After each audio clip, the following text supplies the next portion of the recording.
Hello friends, in this lecture we will explore HTML colors. So first of all, let's save this as HTML colors. Now delete everything inside body. Okay, now mainly there are two types of HTML colors. One is hex value of a color and the other is RGB color. So first of all, let's write a paragraph. So P, and inside here write I like cheese. Now let's save it. Now here I will provide style. Let's provide a background color, or let's provide only color. This color is text color. Now we will provide both types of colors, both RGB and hex value of the color. So first let's explore the hex value. So it starts with hash. After this hash, you need to provide 6 letters. The first two for red. Each letter can vary from 0 to 9 and A to F. So let's give here FF.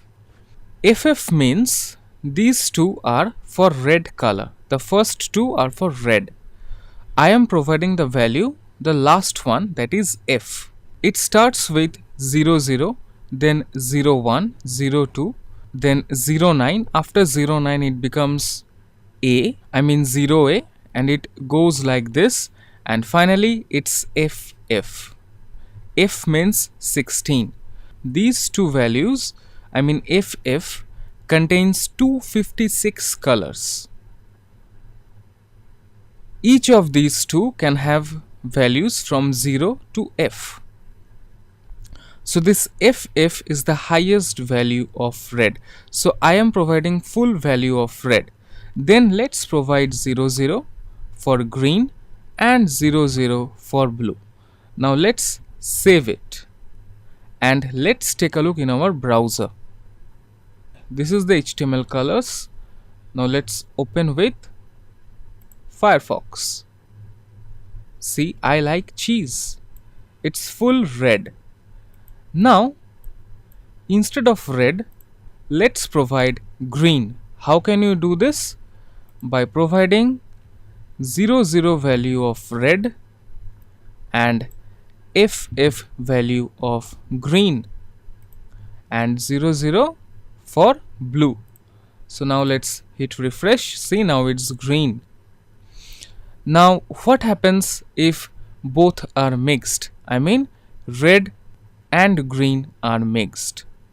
So let's make it FF00. Hit refresh. See, it has become yellow. So if you mix red and green, it becomes yellow, isn't it? So this is how you can provide hex value of a color. There is another way of providing color, that is RGB color mode. And for this, let's copy it. Press Ctrl C to copy, paste it again, and let's write here RGB. Okay, you need to provide semicolon here. It's a good practice that after providing an inline style, these are inline styles, so after providing an inline style, it's a good practice that you need to provide a semicolon.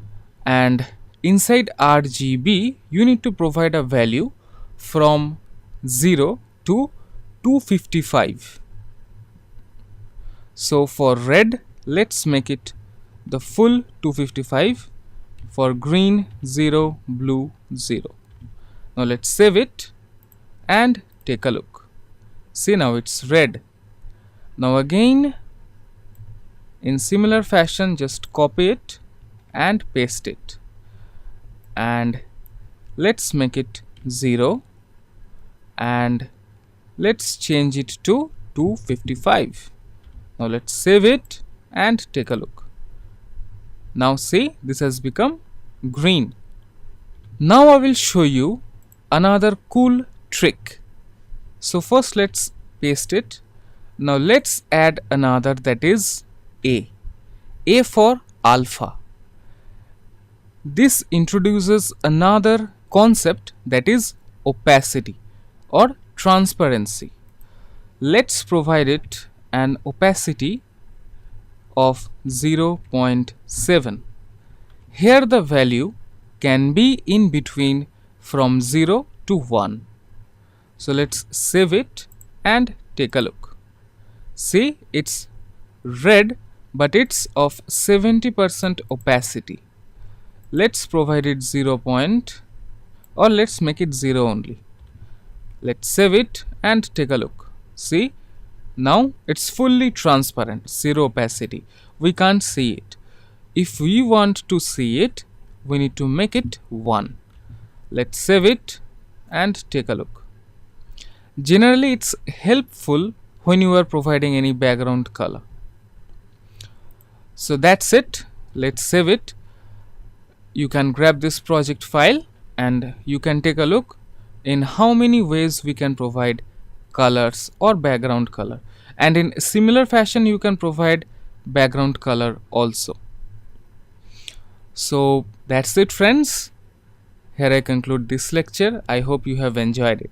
So see you in the next lecture. Till then, have fun. Take care.